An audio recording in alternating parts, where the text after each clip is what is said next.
నమస్కారం. అదృష్టం కార్యక్రమానికి స్వాగతం. యోగిని ఏకాదశి అంటే ఏంటి, పాపం అంటే ఏంటి, దానిని ఏ విధంగా పోగొట్టుకోవాలి మరియు జాతక సమస్యలకు పరిహారాలు తెలియజేయడానికి మనతో ఉన్నారు ప్రముఖ ఆధ్యాత్మికవేత్త జ్యోతిష్యులు నాగరాజు సుద్దపల్లి గారు. వారిని అడిగి మరిన్ని విషయాలు తెలుసుకుందాం. నమస్కారం గురువు గారు. నమస్తే గురుగారు, యోగిని ఏకాదశి అంటే ఏంటి? గురుభ్యో నమః. అందరికీ నమస్కారం. ఈరోజు అంటే మనకుండేటువంటి ఏకాదశి, ఒక్కొక్క ఏకాదశికి ఒక్కొక్క పేరు ఉంటుంది. ఈ జ్యేష్ఠ మాసం కృష్ణపక్షంలో వచ్చేటువంటి ఏకాదశిని యోగిని ఏకాదశిగా చెప్పారు. ఇది సౌత్ ఇండియన్ క్యాలెండర్ ప్రకారం మనకి జ్యేష్ఠ మాసం అవుతుంది. అదే నార్త్ ఇండియన్ అయితే ఆల్రెడీ వాళ్ళకి ఆషాఢం వస్తుంది అనమాట. కాబట్టి ఆషాఢంలో కృష్ణపక్షం వాళ్ళకి, మనకి జ్యేష్ఠ మాసంలో కృష్ణపక్షం. ఈ ఏకాదశి జనరల్గా ఏకాదశి అంటే ఏకాదశి వ్రతం చేసుకుంటారు. ఈ వ్రతం వలన ఉపవాసం ఉంటారు. ఈ ఉపవాసం ఉండటం వల్ల ఆరోగ్యం బాగుపడుతుందని, పాపాలు తొలగిపోతాయని, ఇలా రకరకాలుగా వాళ్ళ నమ్మకాల్లో ఉన్నది. అయితే ఈ ఏకాదశి ఉపవాసం వలన ప్రయోజనం ఉన్నదా అని మనం ఆలోచిస్తే, ఉపవాసం అనేటువంటిది అర్థం ఏమిటంటే, ఉపవాసము అంటే దగ్గరగా నివసించడం. ఎవరికి? భగవంతునికి దగ్గరగా. భగవంతునికి దగ్గరగా ఎక్కడ నివసిస్తాం? మనం హృదయంలో ఎప్పుడు నిరంతరం స్మరించుకోవటం అని అర్థం. అది అలాగే ఉపవాసం అంటే చాలామందికి ఏమిటంటే అర్థం ఏంటంటే, ఉపాహారం తీసుకొని ఆహారం తగ్గించుకునేదాన్ని ఉపవాసం అని కూడా అంటాం. అంటే పండు పాలుతో ఉంటారు. అయితే చాలామంది ఏకాదశి ఒక రోజల్లా అంటే మొత్తం తినకుండా ఉండేవాళ్ళు ఉంటారు. దీనివల్ల ఏమవుతుందంటే ఆరోగ్యం ఇబ్బంది పడుతుంది ఒక్కోసారి. అంటే వయసులో ఉన్న వాళ్ళకి ఏమీ ఇబ్బంది లేదు, ఎందుకంటే శరీరంలో ఉన్న ఫ్యాట్ దాన్ని ఎనర్జీగా కన్వర్ట్ చేసుకుంటుంది, అది వేరే విషయం.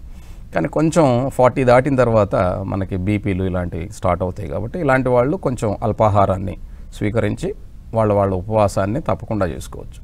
ఈరోజు ఏకాదశి రోజున ఉపవాసానికి చాలామంది చెప్తారు, ఏకాదశి ఉపవాసం వల్ల ఆయన ఎవరికి నోబెల్ ప్రైజ్. ఏకాదశి ఉపవాసం వల్ల రాలేదు, ఆయన ఎక్కడ అది చెప్పలేదన్నమాట. ఉపవాసం అనేది చేస్తే ఏమవుతుందంటే బాడీలో ఒక ఆటోఫాగీ అనే ఒక సిస్టమ్ ఉంటుంది. ఈ సిస్టమ్ ఏంటంటే కణాలు అవసరం లేనటువంటివి చచ్చిపోతాయి, అవసరమైనటువంటి కొత్తగా ఉద్భవిస్తూ ఉంటాయి. ఈ కణాలు పుట్టడం చావటం ఏదైతే ప్రక్రియ ఉందో, ఈ ప్రక్రియనే ఆటోఫాగీ అని చెప్పడం జరుగుతుంది. అది నెట్లో ఉంది, మీరు చదువుకోవచ్చు. ఇది ఉపవాసం ద్వారా ఆహారం తక్కువ తీసుకోవటం, యోగా చేయటం, తర్వాత వ్యాయామం చేయటం, ఇట్లాంటి వాటి ద్వారా ఏమవుతుందంటే ఆ సిస్టమ్ తొందరగా ఫాస్ట్గా జరుగుతుంది ఆ ప్రక్రియ. మరి అది మంచిదే కదా. మన పూర్వీకులు కదా ఆ విషయం తెలుసో తెలియదు, కానీ దానివల్ల కూడా ప్రయోజనం ఉన్నది అని చెప్పడం ఈరోజున మనం తెలుసుకొని దాన్ని ఎగతాళి చేసుకోకుండా, ఉపవాసం అంటే తినకుండా ఉండటం, లేకపోతే అదొక ధర్మంలో నమ్మకం అనుకోవటం కన్నా కూడా అది ఆరోగ్యానికి కూడా మంచిదని నమ్మి మనం చేసుకుంటే చేసుకోవచ్చు. మనకు ఒక కాలర్ గిరిధర్ గారు రెడీగా ఉన్నారు, మాట్లాడదాం. నమస్కారం అండి గిరిధర్ గారు. నమస్తే మేడం. ఎవరి గురించి తెలుసుకోవాలనుకుంటున్నారు? మా అబ్బాయి గురించి మేడం. పేరండి? Yugesh madam, Yugesh. Okay, date of birth చెప్పండి. 6వ తేదీ ఓకే 1వ నెల ఓకే 1989. ఓకే, టైం అండి? అర్ధరాత్రి 2:12 మేడం. ఓకే అండి. ప్లేస్ అండి? పుత్తూరు మేడం, తిరుపతి పక్కన పుత్తూరు మేడం. పుత్తూరు. ఓకే, మాట్లాడండి గురువు గారితో. చెప్పండి. గురుగారు నమస్కారం సార్. నమస్తే అండి, చెప్పండి. చాలా కాలం ట్రై చేస్తాను సార్ మీ దగ్గర కనుక్కోవాలని. చెప్పండి. అదే మా అబ్బాయి విషయం సార్, మ్యారేజ్ విషయంగా కొంచెం వచ్చిపోతున్నాడు సార్. మీ అబ్బాయి? అవును సార్. మీ అబ్బాయి పేరు యుగేష్ అన్నారు కదా? అవును సార్. మీ అబ్బాయి జాతకంలో కుజదోషం ఉంది సార్. మీకు కుశస్థలి నది అనేటువంటి ఒక నది ఉంది సార్. మీ ఊరు పక్కనే, పుత్తూరు దగ్గర. సార్. అక్కడ మీకు బుగ్గగ్రహారం అనేటువంటి ఊరు ఉంది, అవునా? అవును సార్, ఉన్నాయి సార్. అక్కడ బుగ్గగుడి అని ఉంది, శివాలయం. అవును సార్. అది చాలా విశేషమైనటువంటి గుడి. ఓకే, ఆ గుడిలో మీ వానికి ఇక్కడ జాతకరీత్యా ఉన్నటువంటి కుజదోషానికి ఆ గుడిలో స్వామివారికి అభిషేకం చేయించండి. సూర్య మహాదశ జరుగుతుంది, బుధుని యొక్క అంతర్దశ జరుగుతూ ఉన్నది ఇక్కడ. కాబట్టి వివాహానికి ఇక్కడ జాతకరీత్యా గురువు అనుకూలంగా లేడు. కాబట్టి ప్రజెంటు మీ అబ్బాయి జాతకరీత్యా రేపు నవంబర్ నుంచి కొద్దిగా అవకాశం ఉన్నది. కాబట్టి ఈ లోపుగా మీరు ఒక సోమవారం రోజున బుగ్గగుడికి వెళ్ళి చక్కగా మీ అబ్బాయి పేరు మీద అభిషేకం అనేది జరిపించండి. అది చాలా విశేషమైనటువంటి గుడి. ఎందుకు చెప్తున్నానంటే, సాక్షాత్ మనకి అక్కడ బుగ్గ రామలింగేశ్వర స్వామి గుడి ఏదైతే ఉందో ఆ గుడిలో మనకి నడిచే దైవంగా చెప్పుకునేటువంటి చంద్రశేఖరేంద్ర సరస్వతి స్వామివారు పెరియవ అంటాం కదా, ఆయన అక్కడ వచ్చి పూజ చేసుకునేవాడు, ఆయన ధ్యానం చేసుకునేవాడు, ఆయన కొన్ని రోజులు ఉండేవాడు. ఎందుకంటే ఆ పక్కనే ఊర్లో ఆ పక్కనే ఒక ఊరు ఉంటుంది, చెరులో కంట్రీ కానీ, ఆ ఊర్లో మా మామ వాళ్ళు ఉంటారు, వాళ్ళ పూర్వీకులందరికీ కూడా ఆయన బాగా తెలుసు. అక్కడికి వచ్చేవాళ్ళు, నేను కూడా వెళ్ళున్నాను ఆ గుడికి, నాకు తెలుసు బాగా. చాలా విశేషమైనటువంటి గుడి. ఆ గుడిలో తప్పకుండా ఎక్కడెక్కడికో వెళ్ళి వెతుకుతూ ఉంటాం మనం, మన పక్కనే ఉన్నటువంటి దాన్ని మనం పెద్దగా పట్టించుకోం.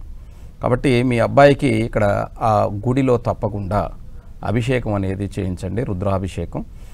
ఈ కుజదోషానికి అక్కడే సుబ్రహ్మణ్య స్వామి గుడి కూడా ఉంటుంది, అక్కడ కూడా ఆయనకి పాలాభిషేకం అది చేయించండి. రేపు నవంబర్ తర్వాత ఆ దోషాన్ని పరిహారంగా వాళ్ళు వెళ్ళి, అంటే మీ అబ్బాయి లేకుండా చేయించవచ్చా అని అడగద్దు, మీ అబ్బాయి ఉన్నప్పుడే చేయాలి. ఎందుకంటే అది ఎవరికి ఉందో వాళ్ళే చేయాలి. కాబట్టి మీ అబ్బాయిని వెళ్ళి చేయించుకురమ్మనండి, బాగుంటుంది. అలాగే గురుగారు పాపపుణ్యాలు అంటూ ఉంటారు, పాపం అంటే ఏంటి గురుగారు? ఇక్కడ ఈ విషయం తెలుసుకునేందుకు ఒక కాల్ తీసుకుందాం. పవన్ కుమార్ రెడీగా ఉన్నారు. హలో అండి పవన్ కుమార్ గారు. హలో, నమస్కారం మేడం. ఎవరి గురించి తెలుసుకోవాలనుకుంటున్నారు? మా గురించే మేడం. డేట్ ఆఫ్ బర్త్ చెప్పండి. 18/9/1987 మేడం. 87. ఓకే అండి, టైం చెప్పండి. టైం వచ్చేసి 2 నుంచి 3 లోపు మేడం. ఓకే. మధ్యాహ్నమా ఉదయమా? మధ్యాహ్నం సార్, మధ్యాహ్నం. ప్లేస్ అండి? గుంటూరు జిల్లా చిలకలూరుపేట మేడం. మాట్లాడండి గురుగారితో. చెప్పండి. హలో, నమస్కారం గురువు గారండి. నమస్తే అండి, చెప్పండి. స్వామి, నాకు ఇంకా వివాహం కాలేదు స్వామి. ఓకే. కొంతమంది నాది ధనుర్లగ్నం అని చెప్పారు, కొంతమంది ఏమో మకర లగ్నం అని చెప్పారు గురువు గారు. ఇంకా వివాహం కాలేదు. ఓకే, ఇక్కడ మీది వచ్చేసి జాతకరీత్యా మీకు నేను చెప్తాను. ఇది లగ్న సంధిలో ఉంది, అందువల్ల అటు ఇటు చెప్తూ ఉంటారు. ఓకే, ఈ లగ్న సంధిలో పుట్టినటువంటి వాళ్ళకి ఇక్కడ మీ జాతకరీత్యా ఇప్పుడు వివాహం అవ్వలేదు, మీరే చెప్పారు కదా. దీనివలన వివాహం కాకపోవటానికి 2 కారణాలు ఉన్నాయి. లగ్న సంధిలో ఉన్నందువల్ల మకర లగ్నం చెప్పేటువంటి వాళ్ళు కుజదోషం ఉందని, అలాగే ధనుర్లగ్నం చెప్పేటువంటి వాళ్ళు ఏం చెప్తారంటే సప్తమాధిపతి బుధుడు దశమంలో ఉన్నప్పటికీ కూడా కేతువుతో నీచబడినటువంటి శుక్రునితో రవితో ఉన్నటువంటి జాతకం, దీనివల్ల కూడా ఇక్కడ కారణంగా చెప్పబడుతుంది. కాబట్టి ఇక్కడ మీకు ఇప్పుడు శుక్రమహాదశ మొదలైంది. ఈ శుక్రుడు 2023 నుంచి ఉన్నటువంటి మహాదశ.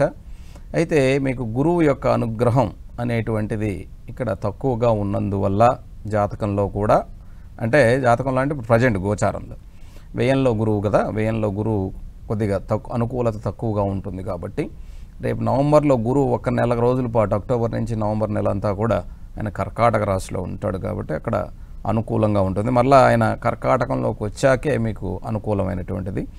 మీరు వివాహం చేసుకోవాలి అనుకుంటే మీకు కొన్ని ఇబ్బందులు ఉన్నాయి, అది ఆలోచించుకోండి. అంటే ప్రాక్టికల్గా ఆలోచించుకోండి. నేను చెప్పేది వివాహం కాకుండా ఏం లేదు, వివాహం అవుతుంది ఇప్పుడు, అంటే లాస్ట్ అండ్ ఫైనల్గా. కానీ ప్రాక్టికల్గా చాలా ఇబ్బందులు ఉంటాయి, వాటిని మీరు ఆలోచించి చేసుకోవాలో లేదో మీరు నిర్ణయం తీసుకోండి. కానీ ఇక్కడ లగ్న సంధిలో ఉంది, దానివలన మీ వాళ్ళు ఇక్కడ జనరల్గా వివాహం కాలేదని దోషం అని చెప్తాం కదా, ఆ విధంగా ఉన్నటువంటి ఇది. కాబట్టి ఇప్పుడు జరుగుతున్న దశ ఇవి అనుకూలంగా ఉంటాయి. నవంబర్లో మీరు చేసుకోవాలనుకుంటే చేసుకోవచ్చు, కానీ ప్రాక్టికల్టీ లైఫ్లో ఇబ్బందులు ఉంటాయి, జాగ్రత్త. మరో కాలర్ స్వాతి రెడీగా ఉన్నారు. నమస్కారం అండి స్వాతి గారు.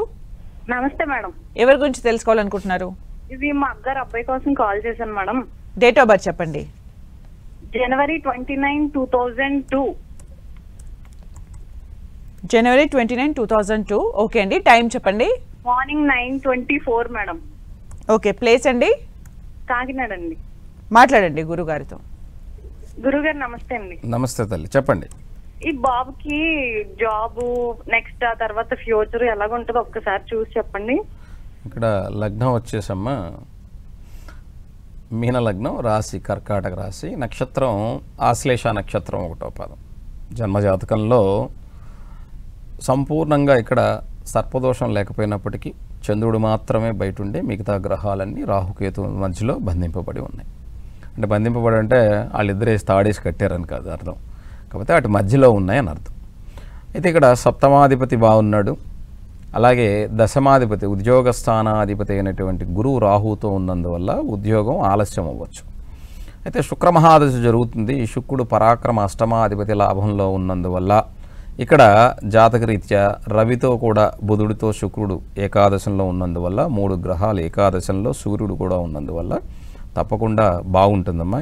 కాకపోతే ఈ చంద్రుడు మాత్రమే బయట ఉండి మిగతా గ్రహాలన్నీ రాహుకేతు మధ్యలో ఉన్నప్పుడు, చంద్రుడు శీఘ్ర గ్రహం అంటే 2.5 రోజుకి ఒకసారి ఆయన ఒక రాశి మారిపోతూ ఉంటాడు. కాబట్టి ఈ యొక్క దోషం ఉందా లేదా అంటే కొంతమంది ఉందని కొంతమంది లేదని చెప్తూ ఉంటారు. ఎందుకైనా మంచిది, రాహుకేతుల యొక్క ఇది ఉంది కాబట్టి కొంతమంది పరిహారం చేసుకోమని చెప్తుంటారు.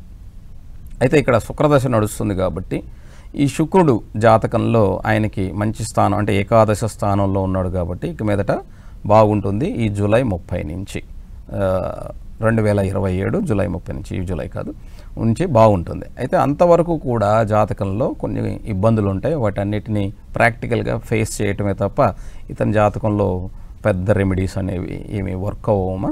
మానసికంగా ధైర్యంగా ముందుకు రావటమే అతనికి ఉన్నటువంటి పెద్ద రెమెడీ. మరో కాలర్ వంశీ రాజేష్ రెడీగా ఉన్నారు. నమస్కారం అండి. నమస్కారం అండి. ఎవరి గురించి తెలుసుకోవాలనుకుంటున్నారు?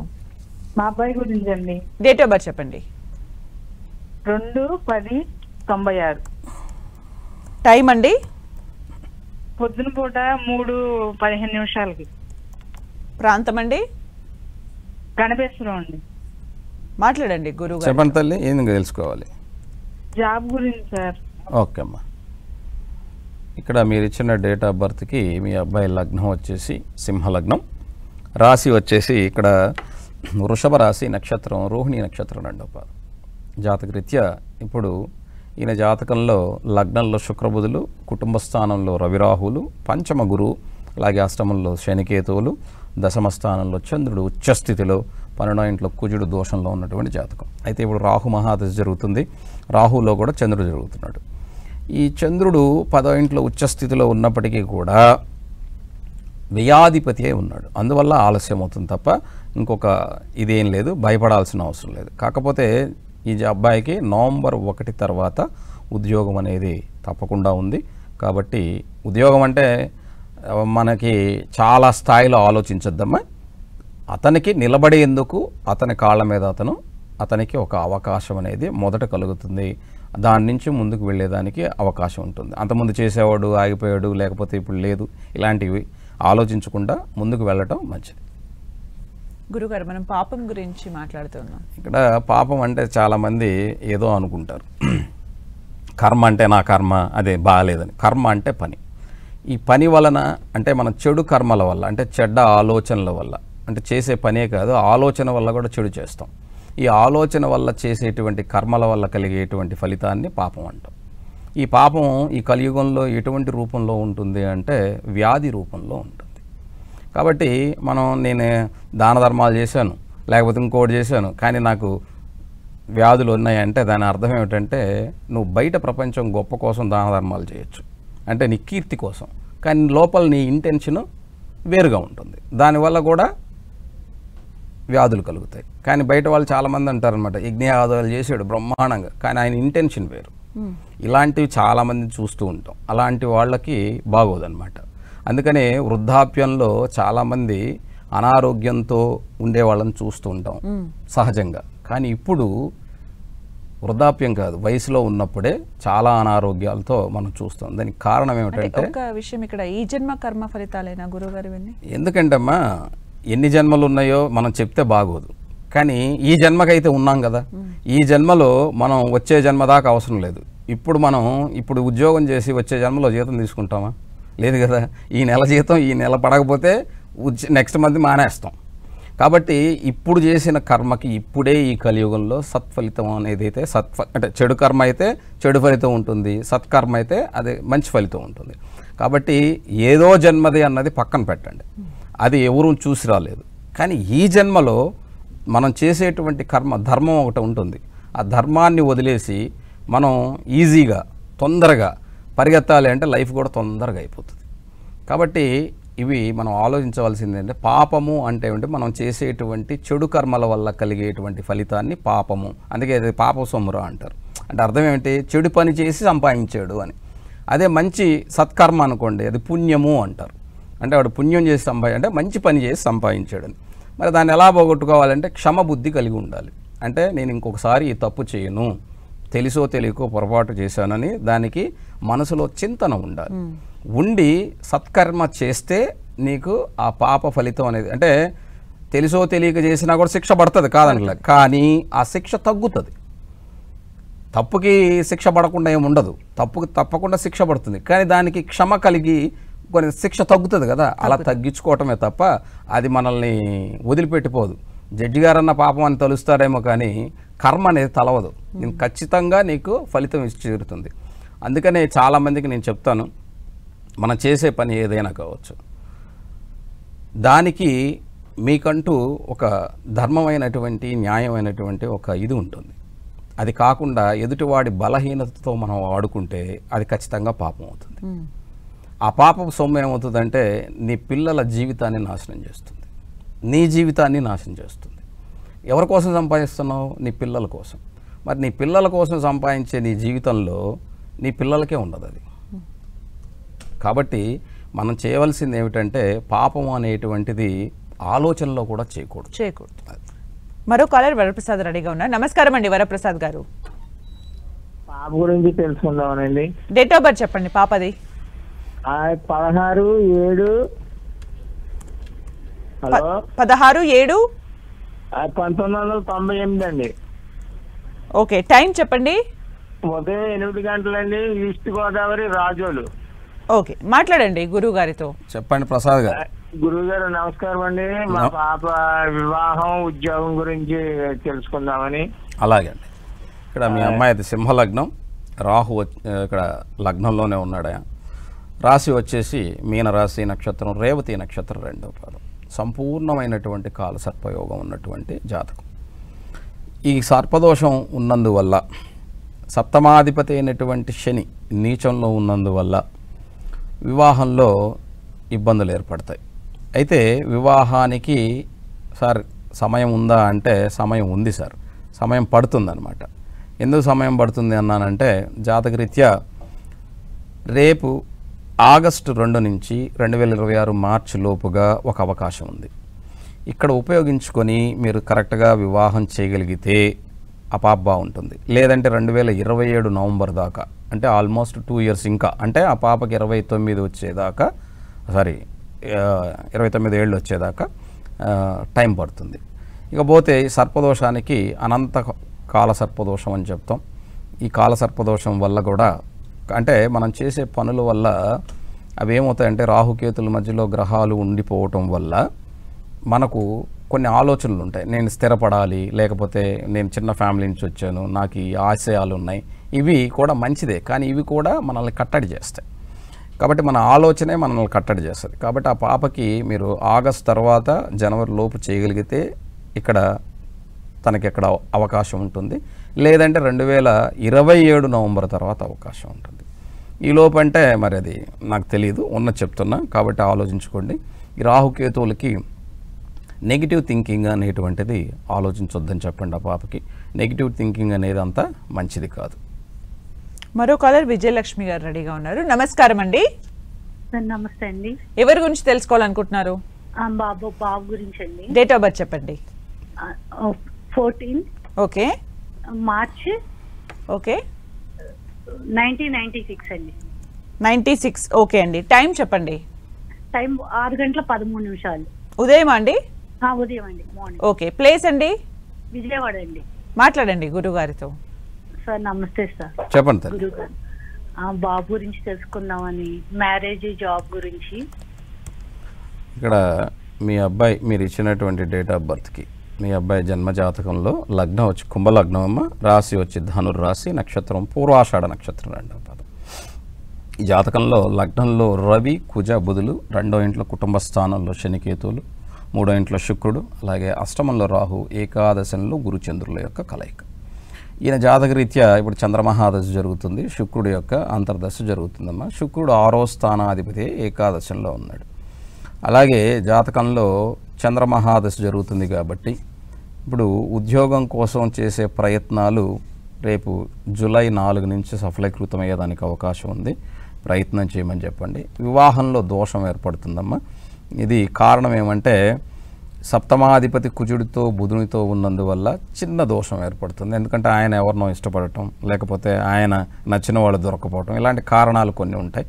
వాటి వల్ల కొంచెం ఆలస్యం అయితే అవ్వచ్చు. ఎందుకంటే కుటుంబ స్థానంలో కూడా శనికేతువుల యొక్క కలయిక ఉన్నందువల్ల అంత తొందరగా కుటుంబం ఏర్పడాలంటే సమయం పడుతుంది. ఇది మీకు ఆల్రెడీ సమయం పట్టేసింది, అందులో సమయం పడుతుంది. కాబట్టి ఇప్పుడు ఉద్యోగానికి రేపు జూలై 4 తర్వాత అనుకూలమైనటువంటి సమయం, ప్రయత్నం చేయమని చెప్పండి. మరో కాలర్ స్వప్న రెడీగా ఉన్నారు. నమస్కారం అండి స్వప్న గారు. నమస్కారం అండి. ఎవరి గురించి తెలుసుకోవాలనుకుంటున్నారు? మా బ్రదర్ గురించి అండి. డేట్ ఆఫ్ బర్త్ చెప్పండి. సెప్టెంబర్ 10 ఓకే 89 1989 టైం 10:40 రాత్రి. ప్లేస్ అండి? ప్లేస్ చౌటుప్పల్ అండి, యాదాద్రి డిస్టిక్. ఓకే మాట్లాడండి. చెప్తల్లి, ఏం తెలుసుకోవాలమ్మా? నమస్కారం గురుగారు. నమస్తే తల్లి, చెప్పండి. మా బ్రదర్ మ్యారేజ్ గురించి గురుగారు. 5 years నుంచి చూస్తున్నాము, సెటిల్ అవ్వట్లేదు. ఓకే, ఇక్కడ లగ్నం వచ్చేసమ్మా మీ సహోదరునిది వృషభ లగ్నం. రాహు మహాదశ జరుగుతుంది ఇక్కడ జాతకంలో. సప్తమాధిపతి కుజుడు బుధునితో ఉన్నందువల్ల ఇక్కడ దోషం ఉండటం వల్ల, అంటే బుధ కుజుల యొక్క కలయిక ఉన్నందువల్ల వివాహం ఆలస్యం అవడానికి కారణం. ఎందుకంటే ఆయనకు సంతానం ఆలస్యంగా కలగాలి, దానివల్ల ఇక్కడ దానికి కారణంగా ఇప్పుడు ఆయన జాతక రీత్యా ఆయనకి వివాహానికి సమయమే. గురువు ఆయన పుట్టినప్పుడు ఎక్కడున్నాడు, ఇప్పుడు కూడా అక్కడే ఉన్నాడు. కాబట్టి ఇప్పుడు అవకాశం ఉంది. ఈ సెప్టెంబర్ 27 లోపుగా మీరు వివాహం చేయండి, కుదురుతుంది, బాగుంటుంది. అలాగే గురువుగారు, మనం ఇంతకుముందు పాపాల గురించి మాట్లాడినప్పుడు వాటిని ఎలా పోగొట్టుకోవాలి అంటే ఏం చెప్తారు? పోగొట్టుకోవటం అంటే అమ్మా నేను ఒకటి చెప్తాను. మనం ఒకసారి బీపీ వచ్చిన తర్వాత అది పోదు, దాన్ని క్రమేణా తగ్గించుకోవటమే. అంటే పాపం అనేటువంటిది అదే చెప్పాను కదా, వ్యాధి రూపంలో అంటే అనుభవించవలసిందే. కానీ దానికి మందు ఉంది కదా. కొంతమందికి పాపం మందులు లేనటువంటి జబ్బులు చాలా ఉన్నాయి. వాళ్ళు ఏమి చేశారు అంటే అప్పుడు చెప్తారు, నన్ను పోయిన జన్మ అని చెప్తారు. అర్థమైందా మీకు? అది ఈ జన్మలో చేసే కొన్ని ఫలితాలు, అంటే మనం ఆలోచన వల్ల, పనుల వల్ల చేసేటువంటి వాటికి నేను చెప్తున్నాను. గత జన్మ సంగతి నాకు తెలియదు, ఎందుకంటే అది నేను చూడలేదు. కాకపోతే శాస్త్రంలో చెప్తారు కాబట్టి దాన్ని మనం విశ్వసిస్తాం అంతవరకు. ఎందుకంటే అది మన యొక్క సాంప్రదాయంలో భాగంగా, మన ధర్మంలో భాగంగా నమ్ముతాం. ఎందుకంటే మనం చెడు కర్మలు చేయకుండా ఉండటం కోసం, మన పూర్వీకులు మనల్ని కట్టడి చేయటం కోసం, ఇది పోయిన జన్మ దీనివల్ల అనుభవిస్తున్నాం, ఇకనైనా బాగుండు అని కొంతమందికి చెప్తారు. అది కూడా మంచి పనే, కానీ బెదిరించడం లాంటిది కాదు. ఇప్పుడు ఉదాహరణకి మీకు నేను చాలాసార్లు చెప్తుంటాను, ఇప్పుడు రోడ్డు మీద వెళ్తున్నప్పుడు కాషన్ బోర్డు పెడతారు, ఇక్కడ 40 కిలోమీటర్లే పోవాలి లేకపోతే యాక్సిడెంట్ అవుతుంది అని. కానీ 100 పోయినోడికి కూడా యాక్సిడెంట్ అయ్యి ఉండదు, ఒక్కోసారి 30 పోయినోడికి కూడా యాక్సిడెంట్ అయి ఉంటుంది. అక్కడ బోర్డు పెట్టావు కాబట్టి నేను భయపడ్డాను అంటే కుదరదు. అలాగా మనకు ధర్మంలో కూడా మన వాళ్ళు ఎందుకు చెప్పారంటే ఆ బోర్డు లాంటిది అనమాట. నువ్వు పోవాలా లేదా అన్నది నీ ఇష్టం అక్కడ. కాబట్టి కాషన్ చెప్పటం, జాతకం అయినా సరే మనం కాషన్లా చెప్పటమే, అంతే తప్ప ఎవరిని బెదిరించేదానికో లేకపోతే నీ చేయకపోతే నీకు ఏదో అయిపోద్దో అట్లా ఎక్కడ చెప్పలేదు. కాకపోతే మన వాళ్ళకు ఉన్నటువంటి మానసికమైనటువంటి వ్యాధి ఏమిటంటే భయం. ఆ భయం నుంచి బయటపడటం కోసం ఇది ఇచ్చారు, కానీ ఇంకా భయపెడుతున్నారు. అందుకని దయచేసి భయపడద్దు. భయపడితే మాత్రం ఇంకా పాపం ఎక్కువైపోద్ది. ఎందుకంటే మనకు రోగం పెరిగిపోద్ది, భయం అనేటువంటి రోగం. అదే పాపం, ఇంకొకటేం లేదు.